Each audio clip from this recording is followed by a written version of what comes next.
Welcome back to She Asked, Tools for Practical Hope. I'm your host, Anna McBride, and I'm so excited that you're here.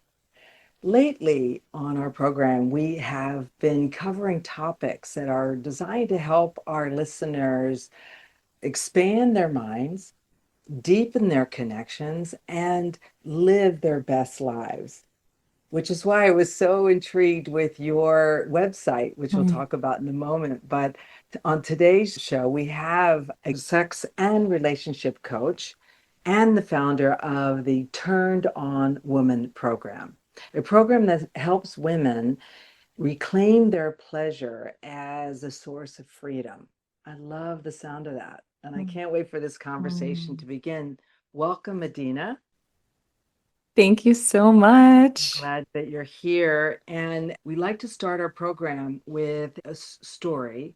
And so I would really like it if you could share with our listeners a bit of your story and how it led you to do the work that you're doing now.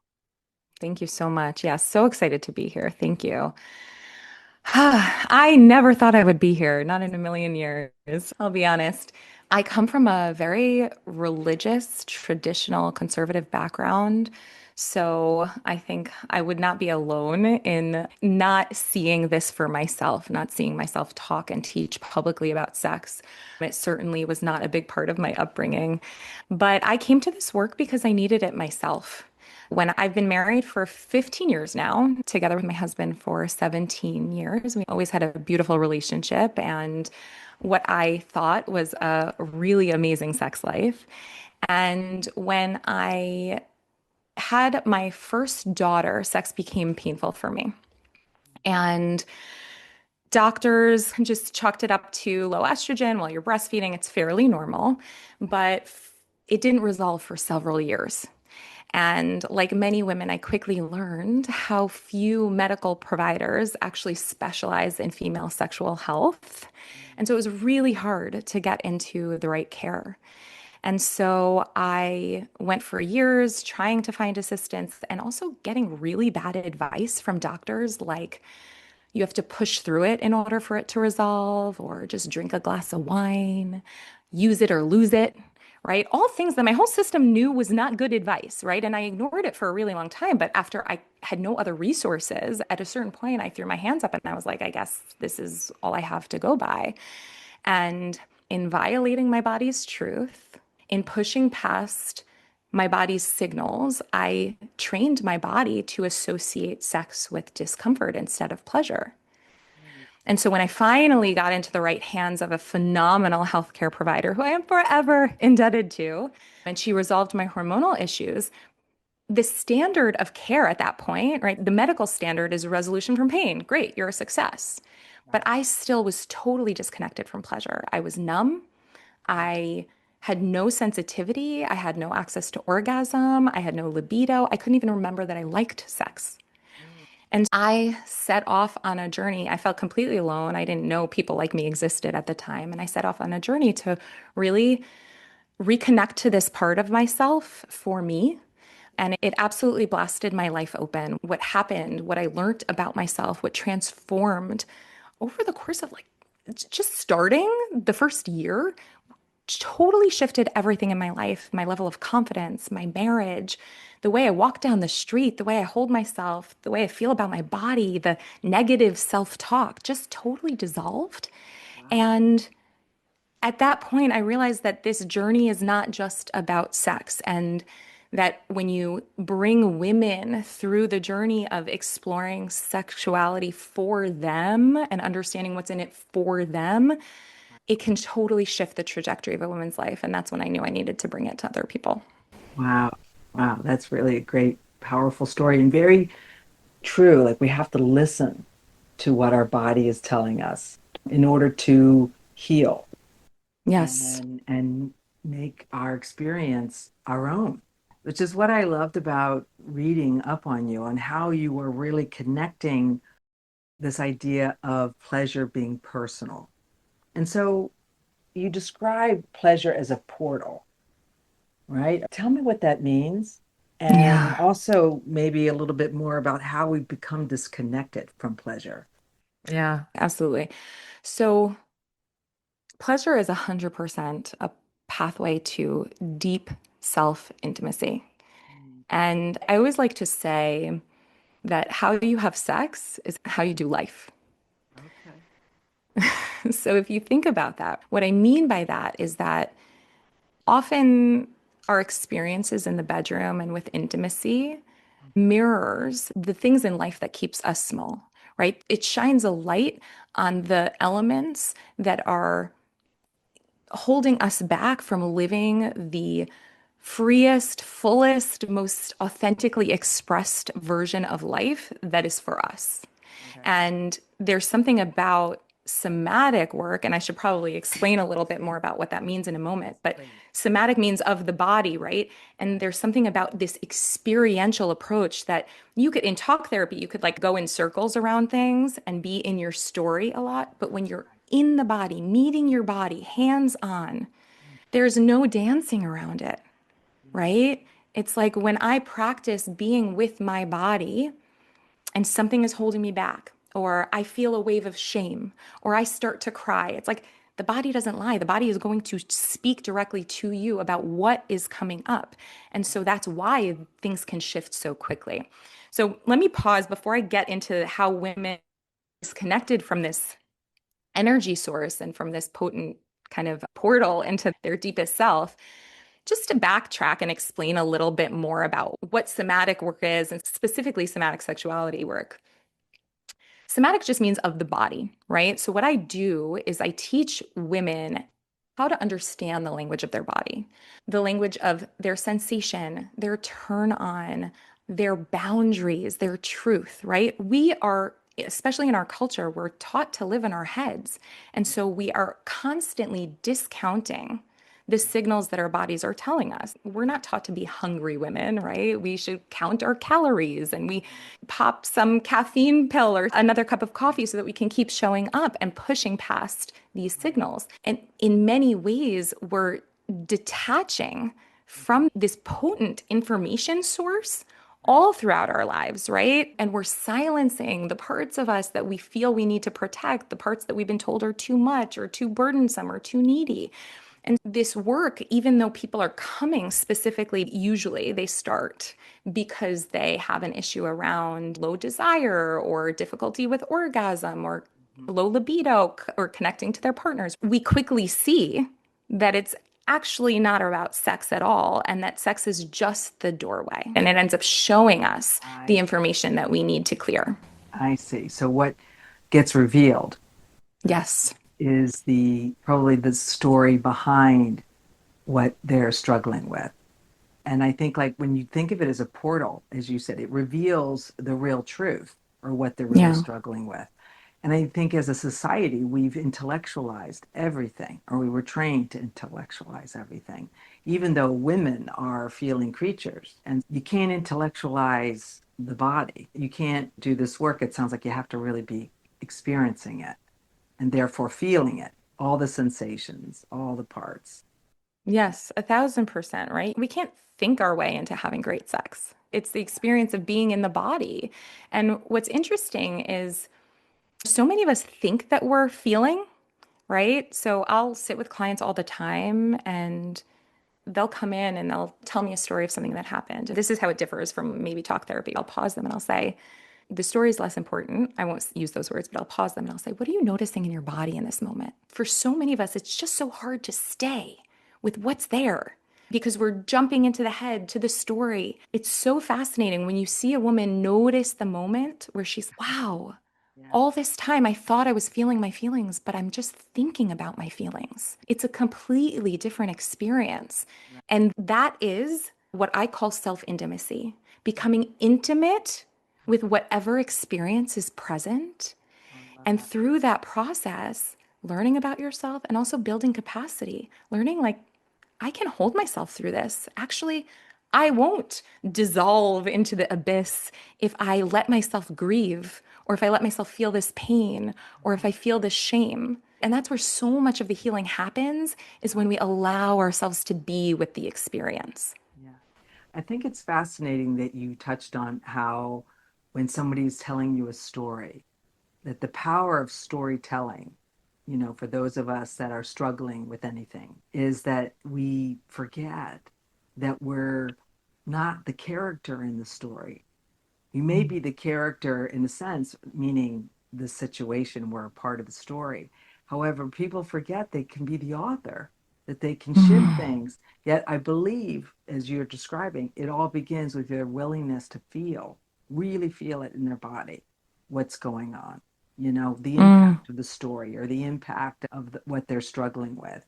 And yeah, that's great to hear that this work is helpful that way. Because so for many yeah. people that I've talked to and worked with, they forget. They live from the neck up instead of from below the neck. Yeah. And it gets to be both, right? Because there's so much power and potency to our thoughts and to knowing that we can create our thoughts and we can envision future thoughts and work towards something. Absolutely. That's imperative, right? Like, we don't want to discount the power of the mind. No. But as a society, we've completely, to your point, we've cut ourselves off from the neck down. And when we work in tandem, I can tell myself, I want to experience 10 orgasms. I want to experience deep love. But if my body, if my nervous system feels unsafe around that, it's not going to let that happen. So I will self sabotage, I will get in the way. Something will happen Yeah. because my mind is not the only one in control. So I'm just going to ask this question since you brought it up in terms of when they're talking to you about a problem, what gets revealed, I'm wondering, is the history, the trauma, the Mm, initiating effect. Do you get into that with them or do you stay primarily with the body? Because when we talk about safety, so much of this mm. could be trauma related in terms A of thousand percent. challenges. Yeah. Yeah, it's fascinating. I think it's the most extraordinary journey when you tap into the sensations within your body. You access deep subconscious information, and I never know what's going to come. And my clients never know what's going to come. And it's always beautiful and rich and profoundly awakening. And so sometimes it will be a deep trauma, right? Noticing that a certain sensation feels familiar and it feels really old. And this reminds me of the moment, the way my father looked at me Right. or didn't look at me, whatever that story is. But yes, because the body does store memory. And sometimes it's trauma, but sometimes it's just about actually detaching from the story itself and Right. just allowing the emotions to move through us as energy and to actually clear our channels, to clear the pathway just so that we can release what's keeping us stuck. And sometimes that's actually completely detaching from the story and just saying, I feel safe to just trust my body knows how to heal. If you look at a dog that just barks, barks, barks when something's threatening and then shakes it off, Right. right? It's like that. Can I trust myself to go through an emotional experience Mhm. and then that I will be okay at the end because my body intuitively knows how to heal? And most of us have just disconnected from that knowledge. So it's a Right. relearning. Yeah, that's great. That's wonderful, deep work. Now, I want to ask you about the relationship between sensuality and sexuality. So I know you Mm, make that distinction. So tell us a yes. little bit about, for our listeners, the difference between sensuality and sexuality, as well as how they can begin reconnecting with both of these qualities. Yeah. I love this. So many of us get really tripped up on this because sexuality, it's a little touchy. We have complicated relationships with it. We're a little more receptive to sensuality, and the two get confounded, right? When we say sensuality, it really just means of the senses: Right. sight, smell, sound, touch, taste, right? And so to be a sensual being in the world, that just means to be so deeply present in the moment. Mm.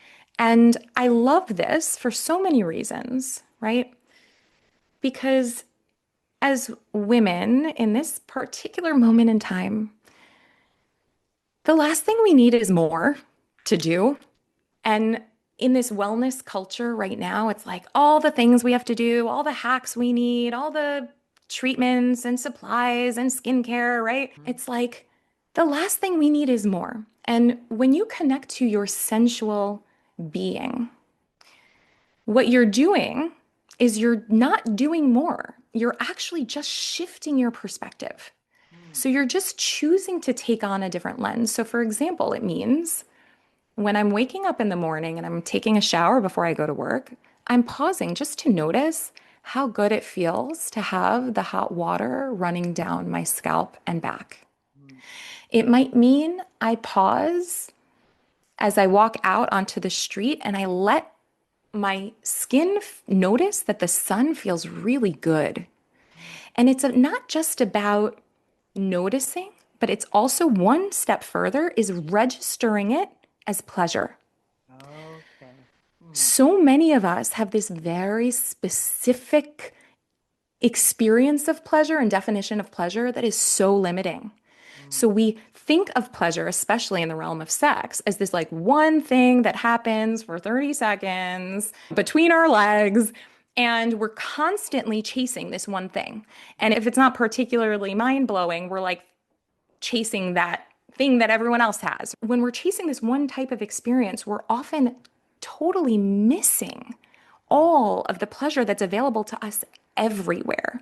And so the practice of just attuning and noticing the pleasure that's available to us and allowing it to be important, allowing it to register, what I like to say is like banking the pleasure. Not only are we regulating our nervous system, so we don't have to make time for 30 minutes of meditation every morning because we're just constantly banking these moments because pleasure actually teaches your brain that you're safe. okay. So you're not only regulating your nervous system, but you are sensitizing your body to subtle pleasure, which can not only make sex more pleasurable because you're not just enjoying 30 seconds of climax, but you're actually able to enjoy a full-bodied aliveness and everything becomes rich and sensitive and alive and the whole experience you can go for 2 hours feeling like so delicious and orgasmic in your body. Everything in life starts to feel good. You become a pleasure body. Mm, And so you're not just waiting. It's like saying we all just want to live for that 1 week we get a vacation a year. No, we all want to live feeling amazing all year. That would be the dream. So this is similar, right? Why wait for this one peak experience when we can feel these moments, right? A breeze blowing across our back, giving us chills and making us feel really juicy and alive, right? Why wouldn't we want that? of course. Actually, what I'm hearing you say is that you're helping your clients to expand their experience of sensuality in their bodies by noting how their different senses could be connected to throughout their day, not just when they're having an intimate moment with their partner in bed. They could have it all the time. It almost seems like it would create more safety for Mm. their body experience. Is that what you're finding your clients are experiencing? 1,000%, it creates more safety. It also creates like there's this weird paradigm that we live in where it's like we're not allowed to be sexual beings out in the world, but when it's go time, we're supposed to flip a switch. It's not how our bodies work, right? So this is a way of keeping the pilot light lit, right? We stay alive and connected to our senses all the time. We're so available for pleasure anytime, right? And it can feel amazing. It doesn't mean that we're having a genital orgasm, but it Right. means that we can still be pleasure bodies. And yeah, that's a big piece of changing the way you walk through the world and feeling more alive and connected to your erotic energy. Right. And it's also about, it is a foundational way of expanding our capacity to hold pleasure during sex itself, right? So making the whole experience richer and also expanding we all have a bliss threshold, a certain point where pleasure feels like too much. We might distract ourselves, or we might push it away, or we might disconnect. And this is a way of expanding our capacity to hold big amounts of pleasure in our body. Sure. It also sounds like it's a mindfulness practice. When you Mm. are really being mindful of what you're experiencing throughout the day, through your body, through your senses, you are, Yes. as you described, expanding your capacity to be in the moment for any one of those experiences, and then that would translate to more available capacity for being present during sex, which is A great. thousand. I love this types of tools that people can do, and we'll get to that shortly.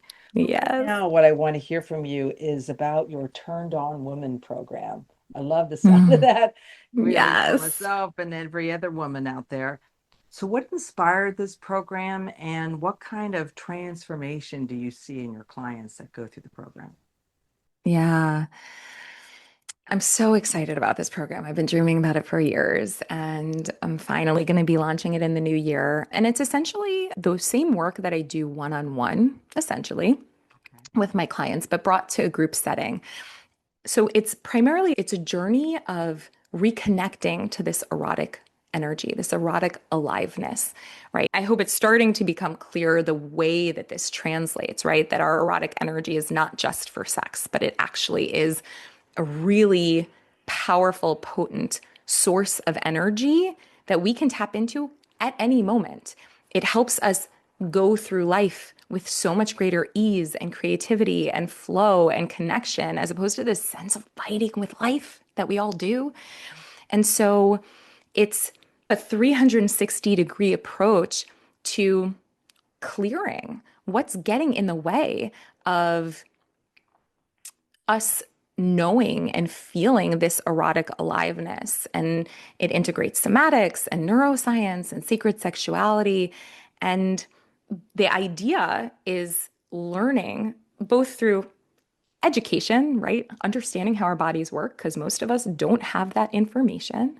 And then also clearing and giving real embodied practices to learn and to practice being in your body. So it's movement and breath work and expression and sounding and the education.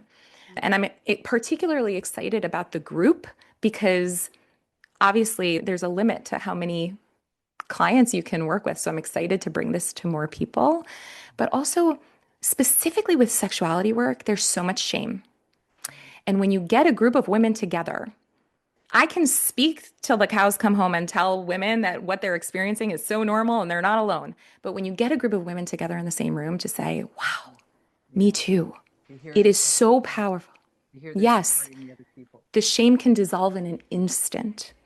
And that's what I'm really excited about. I'm also excited to bring play and joy, which feels a little bit different in a one on one space. So this gets to be playful. Healing doesn't always have to be so heavy. And so I'm excited for that element as well. Oh, I love that. I love that. I think what I'm hearing you describe is an embodiment practice. And so, what's one embodiment practice that the listeners for our Mm, program might be able to start practicing today that would start creating this within their lives? 1000% sure. I'd love that.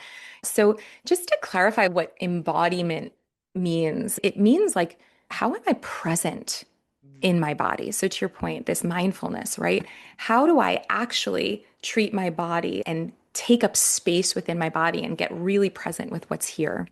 And so, a lot of the work that I do is teaching women how to be in their bodies, right? For themselves, in their pleasure, for themselves, not necessarily with a partner yet. And so I'd love to share a little bit about one of my favorite practices. So I teach a practice I call intuitive movement. I call it a practice because it evolves, but the idea here is to teach, really retrain us to allow our bodies to move us instead of us moving our bodies, right? We take exercise classes and dance classes and yoga classes, and we're constantly dictating to our body how we want them to move. Right. And so, this is a practice in listening to our bodies and understanding how to do that, right? And so it taps into all of these juicy things we've talked about playing with pleasure and learning how to experience subtle pleasure, okay?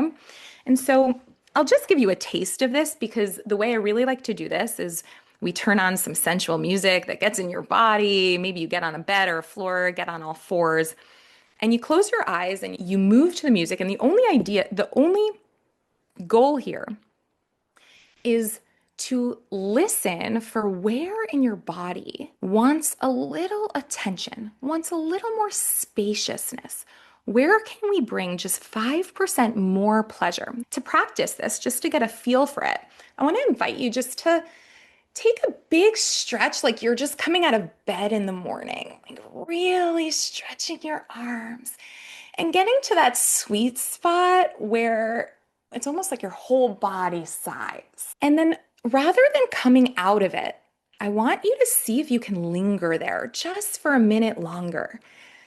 Let it be important. If I told you that this was the portal to full body orgasmic bliss, I would treat it with stay that here level of forever. No, I'm importance. just kidding. Yes, yes, you would. And so the idea is to be in that delicious moment and then treat it like it's important and then say, okay, how can I bring just 1% more to this, more of myself, more of my presence? Hmm. Maybe I bring some breath into it and really indulge it. It's so uncomfortable for us. We're so itchy to get out of it. Yeah, yeah. And so the idea is you just feel what that feels like, allow yourself to register that as pleasure. Okay. And then you pause and you say, what else does my body want right now? What else? And this is a practice you could do for 10 minutes. And it's such a great way of regulating the nervous system. It's such a great way of sensitizing your body to full body pleasure and just rewiring what it is we think of as pleasure. Yeah. I love that practice. That sounds like something I'm definitely going to start tomorrow morning when I start my day. So let's talk about long-term relationships. A lot of our listeners are in long-term relationships. They're midlife and age, and mid long-term relationships, as you were describing, maybe with your clients or yourself, can hit these moments where the passion fades, where the attraction fades, or because they've gone through childbirth, they have certain situations which interrupt their intimacy with their partner.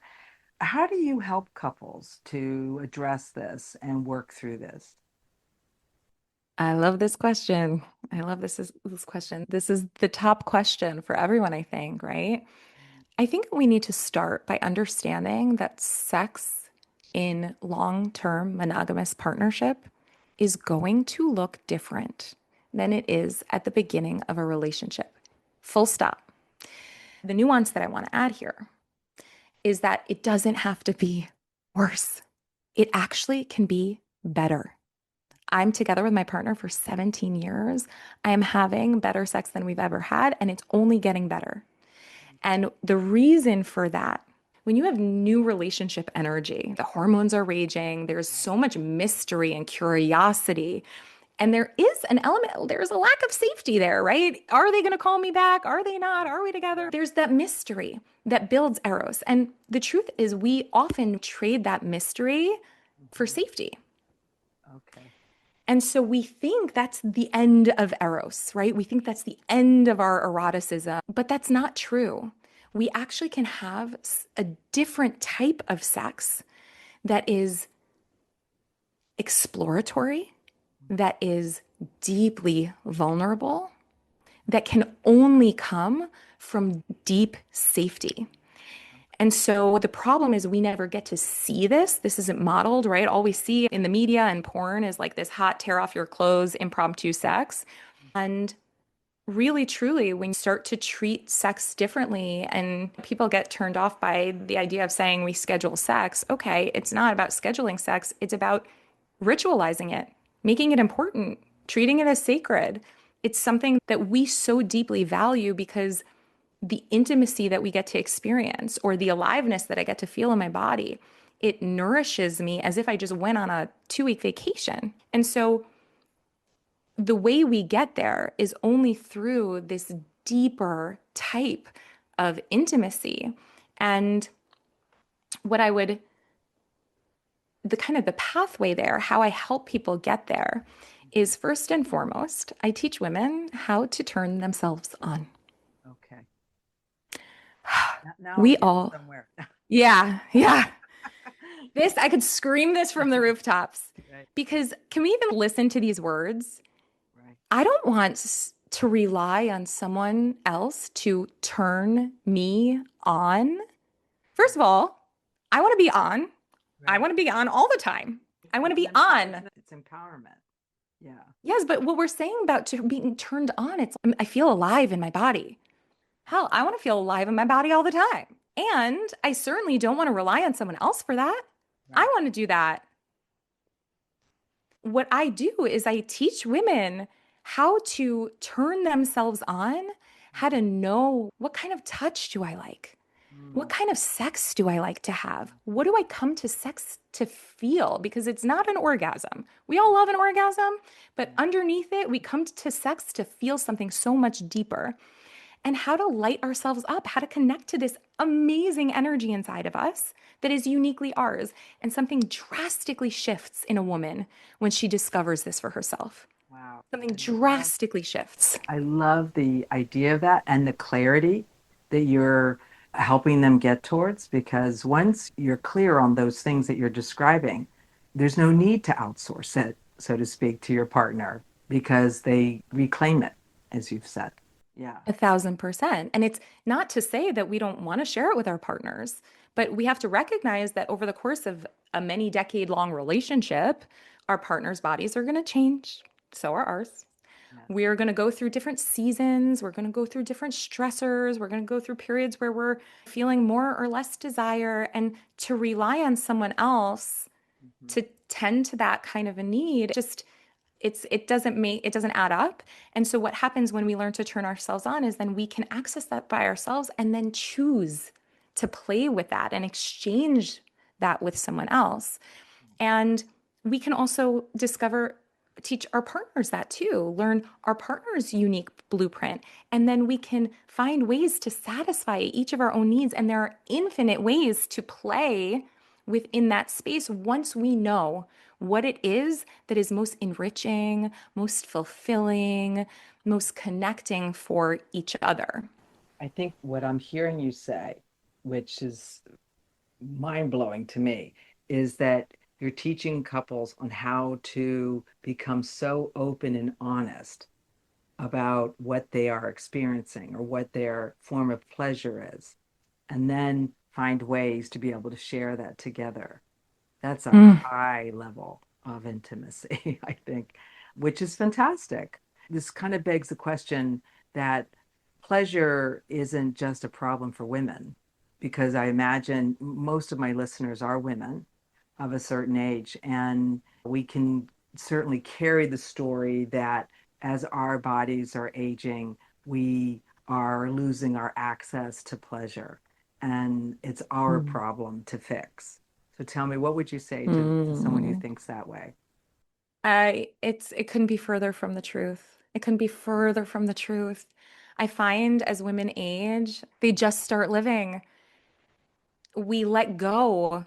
We let go. We finally give up on this unreasonable standard to be perfect, to be this artificial thing for everyone else in the world. And we finally start to feel comfortable asking for what we want, being shameless about our bodies, just saying, yeah, I'm here for me, finally. Permission to really live the whole parts of you. You brought up Yes. shame, which is a great transition because I've been thinking about these stories, these paradigms, these limiting beliefs that are around that create this shame paradigm and the way people can get obstacled out of having pleasurable sex. Yeah. So, how do we begin to shift that from sexual shame? Yeah. Yeah. So important. So important. So I think there are two brands of shame that I come across. Shame is such a big piece of the puzzle, right? I think there's one experience of shame that is this very common experience that women have where we wrong our bodies in some way, right? We have been conditioned to believe somehow that whatever we are experiencing in any given moment is somehow not right. It's not enough. It's imperfect. We're broken. We're taking too long. We're asking for too much. And so we wrong ourselves and we wrong our bodies. And so there's a shame around the truth of our experience. And so we repress it. And so this is speaking to that concept before of when we were overriding our body's signals, right? So our body's wired for pleasure. It's always telling us what it wants to get present, to relax, to enjoy the moment. That's what it wants. But we have this image of what sex should look like, what our bodies should look like, what we should smell like. We have such a very specific opinion and image of what we should be and the experience should be that we're completely missing Right. all of the inputs and the signals that our bodies are telling us.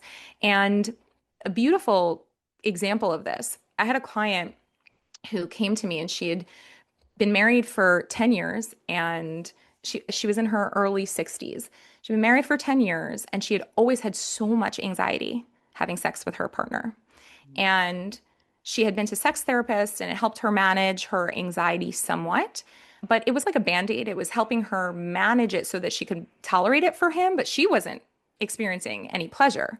And literally after our second session, when all I did was debunk the myths around what sex is supposed to look like and give her permission to be radically honest about what she needed in the moment, she came to me and she said, Adena, I just had this most extraordinary full body orgasm without him even touching me. I don't know how that happened. Literally, she used to have panic attacks. Wow. How did that happen? That wasn't any voodoo I did. All it was giving her the permission to say, oh, all I need is just this gentle hovering. And that just gets me so excited. She's such an energetically sensitive person that all that pounding and friction was overwhelming her system. But because that's what we think sex is supposed to look like, she was Yeah. forcing herself. So that's one of the ways that shame gets in the way here. Okay. Another piece of the shame puzzle is this often like religious and cultural conditioning around sex being sinful or shameful. And to that, I would say the first thing we can do is get in the room. To your point about awareness is just one piece of the puzzle, Right. but surround yourself with people who believe different things than you. It becomes osmosis. It's like the difference between climbing the mountain and getting pulled up the mountain. Can I surround myself by people who are unabashedly shameless in their sexuality, who they are defining their sexuality as something that is beautiful and empowering and sacred and worthy? And just by being in the room, just by being surrounded by those people, you will start to notice subtly things shift. So that's one of the easiest ways to start is to find communities of people who are of the mindset that's important to you. Okay. You mentioned religious or coming from a conservative home. So if you're a woman from that context, how do you address the shame from that? Is it by getting into different communities with people with different mindsets, or is Mm. there more? Yeah, so I think that's just one piece of the puzzle because I think sometimes we just have to expand, right? Our minds are limited with what we know. And so sometimes it's helpful to expand. But a lot of what I teach is working with the body to rewire our neural programming. So if I have this idea of how our brain works, right? Neurons that fire together wire together. So if I grew up and every time I had a sexual experience, I am feeling shame because that's what I was taught, then those neurons are associated. And every time I have sex or allude to sex, I feel that shame, right? But we know now with neuroplasticity that our brain can learn new things. And so that's not going to be just a cognitive experience. What happens now is I need to create new experiences in my body Hmm. with a new narrative in order for a new neural connection to be formed. And what's going to happen is the more I repeat that new lived experience in my body, a new neural network will be formed and I will repeat it until that becomes the automatic way and that old programming fizzles out and dies down. And so we do that by giving ourselves intentional Hmm. pleasure intentional, very well curated experiences in our body. I give my clients guided self-pleasure practices where they can have the experience of being in their body and pairing it with safety and pairing it with love and compassion and acceptance or whatever their new narrative is. The more you practice that and embody that, your body gets a new experience. And the kind of the fun about pleasure-based work is that however much we know about neuroplasticity and our brain's capacity to rewire, Right. when you add a layer of joy and pleasure and play, our Mhm. brain learns even faster.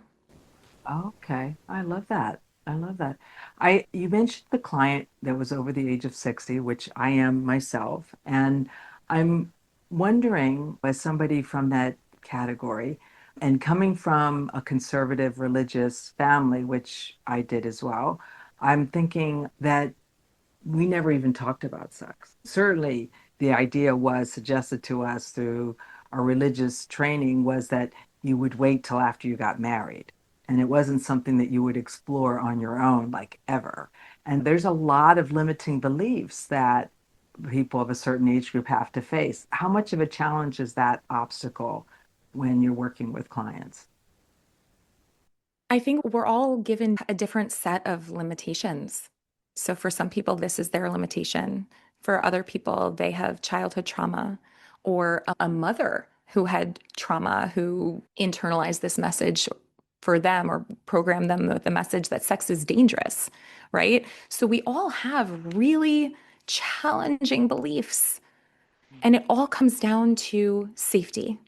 The nervous system, it's complex and it's also quite simple, right? It's we're either open to connection or we're in a mode of protection. And so many of these beliefs that we've internalized is a way of protecting ourselves from getting ostracized from the group, of the danger that was associated either with physical danger or a sense of being slut shamed or being ostracized from the group and abandoned. Right. And so the opportunity gets to become just like any work you do on yourself. We can no longer, as adults, rely on other people to do that work for us. Our parents can't come back and heal old wounds. Our ex-boyfriends can't come back and heal old wounds. It's on us. We get to be the adults in the room. We get to reparent ourselves, and we can taste the sense of agency that we have to build a new narrative for ourselves. And again, it's the difference between telling ourselves a new story and actually embodying the story, living the story in our bodies. And that's what creates the shifts. Okay. Wow. I love it. This is in my ballpark other ways in terms of just learning to be able to rewrite the narrative. And you do it through your work, through the body, which I think makes great sense Yeah. because there's a disconnect that can happen again if you just are telling yourself the story as opposed to actually supporting it with rituals and practices that are helping you embody it so that there's connection, mind body Yeah. connection. Yeah. That's fantastic. Yeah. And to that end, I think just the last thing I would add to that is, and this idea that we now have the agency, it means that we get to be the source of safety. Okay. And so that's where what I spoke earlier about the embody, like not being able to avoid the things when you do embodiment work, is because if I sit down, if I say, okay, I'm going to try this new self-pleasure practice that Adena gave me, and it feels so awkward and uncomfortable, and I'm naked and I'm by myself in my room. And that's so weird for me because I have so many feelings about this. Right. We have to meet that. And we meet the voices that come up. And so we go slowly because we can only go as fast as the nervous system is ready to go. Right. But we learn to be the presence that we needed. We learn to meet ourselves and to talk to ourselves in the way that we always needed, right? It's okay. I'm not going to push. Let's go slow today, right? I'm not going to force you. This feels uncomfortable. I see that. I'm going to get curious about it. And so, through the process of becoming a lover to ourselves the same way we would want anyone to be a lover to us, to be our own best lover. That's how we heal so much of this, is becoming the love we always sought from other people, becoming the safety we wished we had. That's how we create healing. Wow. I love that. That's such great agency that you're Mm. advocating for your clients. Now, you often say that women reclaim pleasure and that it ripples out into the other areas of their life. So tell me some examples of what you're noticing in your clients that as they start to reclaim the pleasure, how their lives are changing.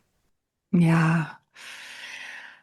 So I see so many different things. I see women, of course, have so much richer sexual experiences, be able to experience more pleasure in their bodies, have more fulfilling, richer intimacy.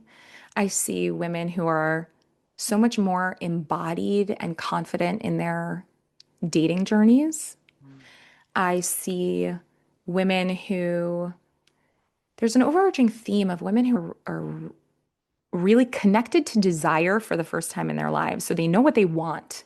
They haven't known what they want. Now they feel and they get clear on what they want and they're not afraid to claim it. So that comes out in so many different ways. It can come out in stronger boundaries at work or asking for time away from the kids or recommitting to an old hobby that brought them joy or saying no when they mean no. So I've seen people take greater risks in their creative lives and careers. I've seen them, I deal with people with chronic pain and pelvic pain. I've seen so much of that resolve.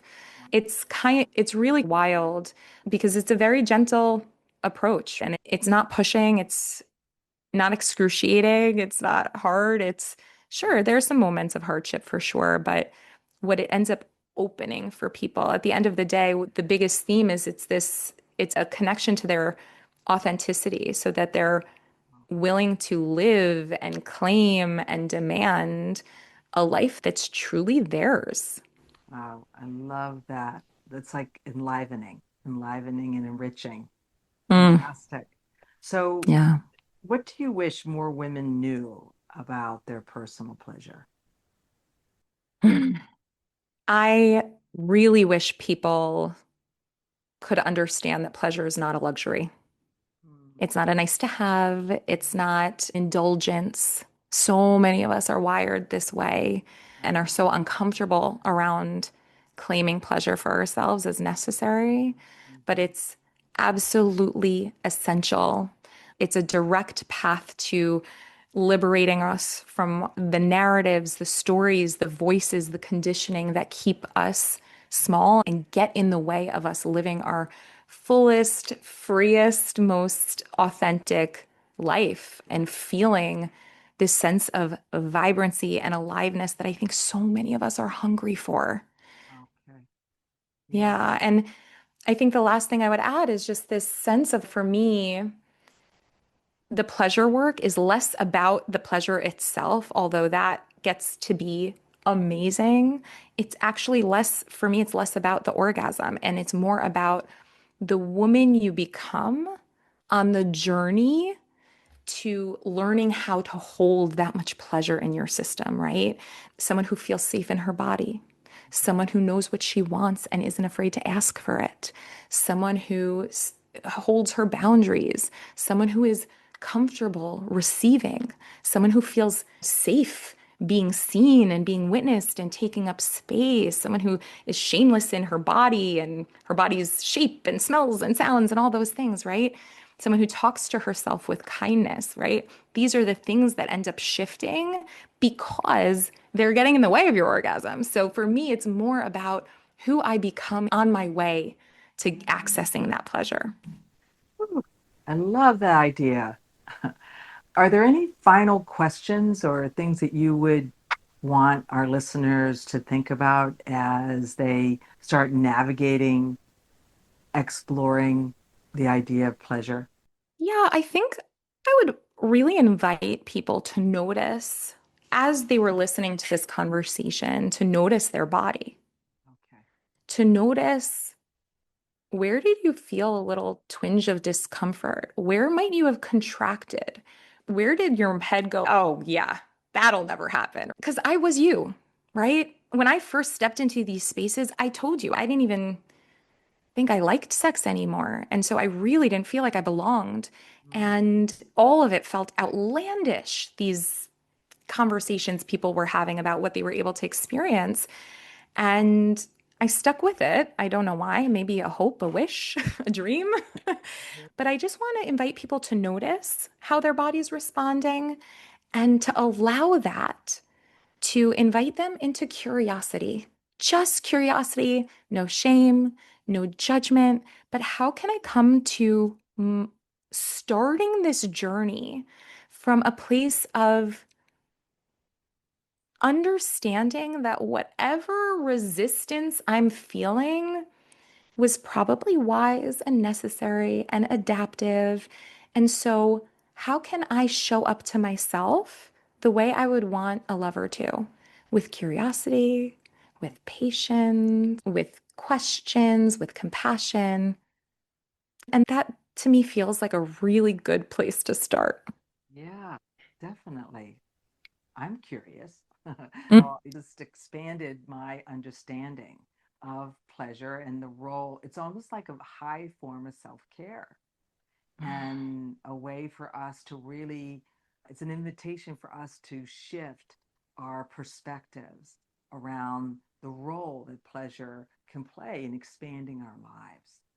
This has been incredible. Thank you so much for joining me today with this great Mm. conversation about pleasure and agency and how women can take back their pleasure and their lives. Thank you. Thank you.